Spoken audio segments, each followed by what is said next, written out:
Welcome to the Zabriskie Experience, where we will be discussing an interesting social phenomenon.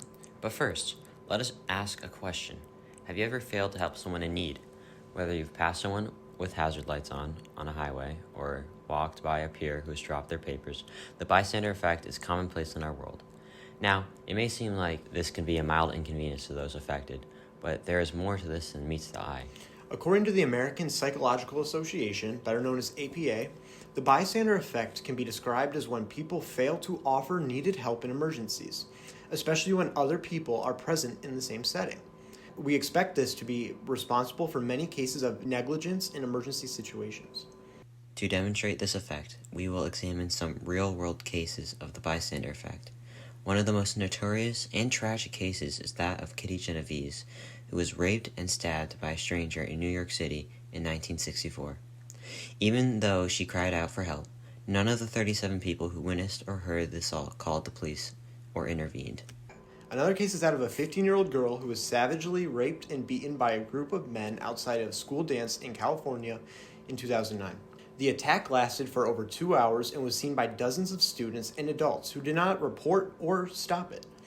A more recent case is that of Cassine Morris, a 16-year-old boy who was killed by a rival over a girl in New York in 2019. The incident was captured by several people who had watched and recorded the attack on their phones instead of calling for help or helping them. These cases are appalling and upsetting, but they are not rare occurrences. The bystander effect happens in various situations, such as medical crises, violent crimes, cyberbullying, or even bullying happening in schools. Why do people act this way when someone's in need? What are the factors that affect the choice to act or not? How can we overcome this effect and become more helpful and caring? These are some of the questions that we will explore in this podcast. Does the news take away the human aspect of these tragedies? Think about the last time you saw something horrible on the news. Did you find yourself feeling empathy for those affected? Did you take any action to try and help them? In this segment, we will interview Mrs. Trainer, a teacher who works at Saline High School. Okay, could you just explain what you do? I teach AP Psychology at Saline High School. So, since you teach AP Psych, what does the bystander effect mean to you? Okay, so the bystander effect is something we talk about in the social psych unit. And this is the idea that when there's an emergency situation where somebody needs help, people are less likely to help the more people are present. So as the number of people present goes up, the likelihood of someone helping goes down.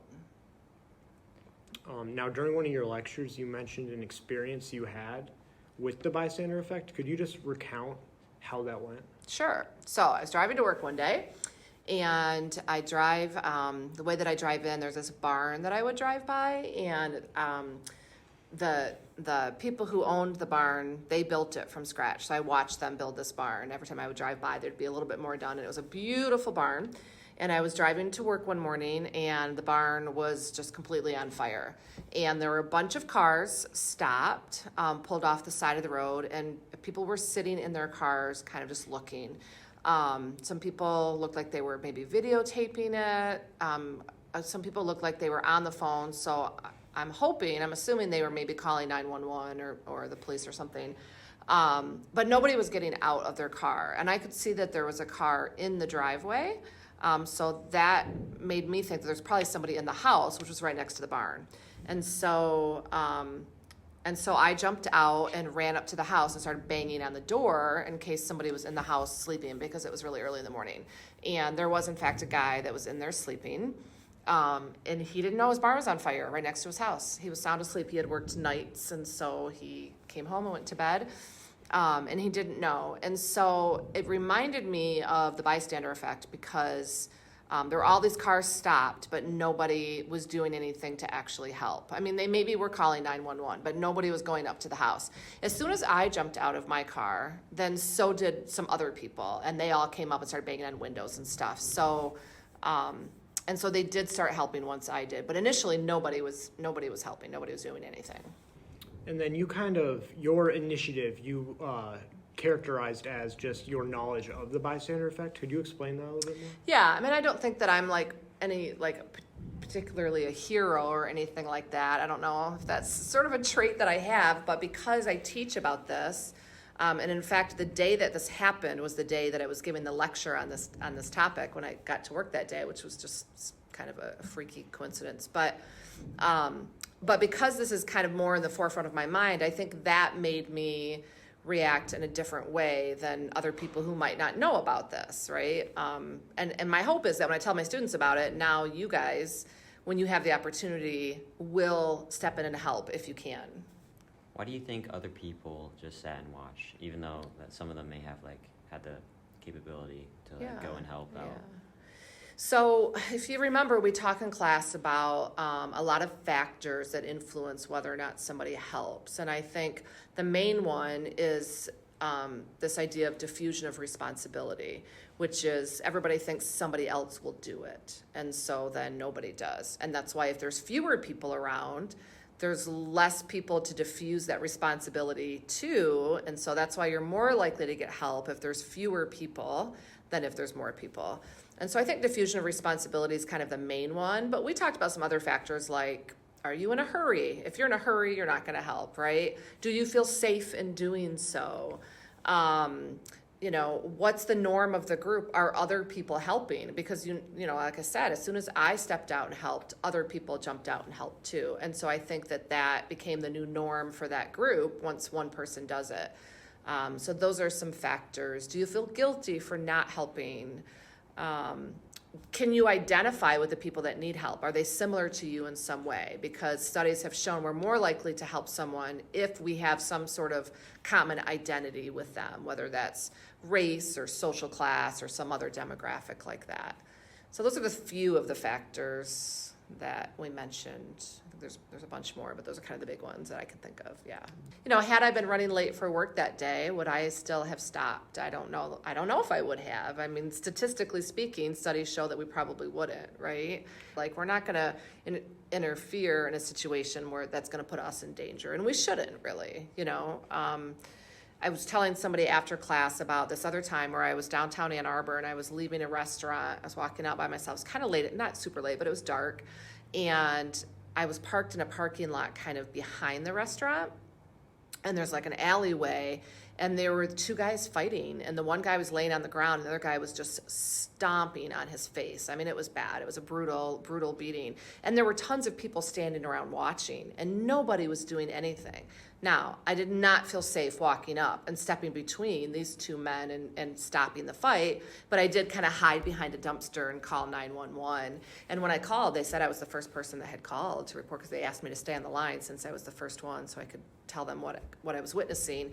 But I didn't feel safe in jumping in, but is there another way to help, Yeah. So if you couldn't stop that person, if it wasn't safe for you to do so, is there another way that we could help? And I think that our community is going to be just a better place if we all kind of take care of one another like that, right? Yeah. Yeah. Now, do you think collectivism or individualism has any part in the role of just the bystander effect? Yeah, I do think so, right? I mean, are we an individualistic society or are we a collectivist society? Individualist. Yeah, we're individualists, right? And so we're kind of taught to look out for number one primarily and do what's best for us as a society. And certainly there's community values that we learn too, but we are an individualistic culture. And other parts of the world where they're more collectivist, I think that they are more likely to help for sure. Yeah. We are now going to take a deep dive into academia. First, we have a study from Krahe and Moeller.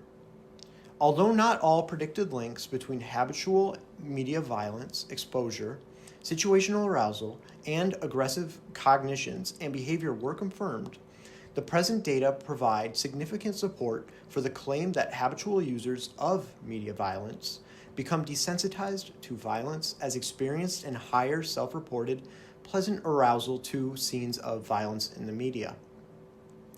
There is also some indication that differences in pleasant arousal associated with differences in habitual media violence exposure affect the speed with which individuals access aggressive cognitions and the likelihood of engaging in unprovoked aggression in the noise blast tank. In layman's terms, the study concluded that there was no real difference in arousal to a different situation in regards to the media-caused desensitization of violence. Now, we have another study by Lytle and Bratton, which surprisingly found that people are actually more likely to step in during online conflicts. Personally, I thought it would be the opposite. You would think that the anonymity and the lack of intimacy that the online environment provides would make people kind of just distance themselves from conflicts, but it seems that it doesn't dissuade people to try and help. It actually persuades these strangers who really have nothing to gain to take action and help, these people that are in need of help. Now, we have another study by Lattin and Darley, which attributed the bystander effect to the perceived diffusion of responsibility, which is basically just saying onlookers are less likely to act if there are other witnesses to do so, and they will also model their behavior off of them. Now, the main reason why people won't step in, and I think that's why people do step in more often in online cases, is that it's the intimidation factor. Why would you jump into a situation where you will be able to help somebody, but at the same time, you might be putting yourself in the line of fire to be hurt? And I think the lack of that for the online sector really makes it so that these people can step up without that fear of retaliation. And I think the intimidation factor is the main cause of the bystander effect. As individuals, we are scared of trying to help somebody when we feel that we might be the one who needs help after we try and help them. So now this can be attributed to a thing called the internal locus of control, which basically means that people are willing to put themselves out there.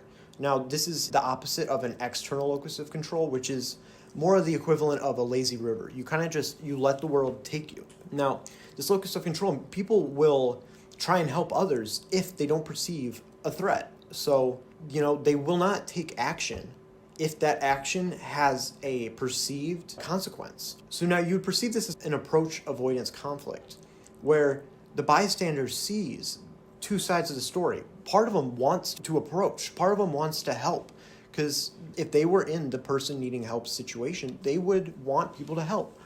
Whereas the avoidance is, why put yourself into harm's way when, somebody else will help, right?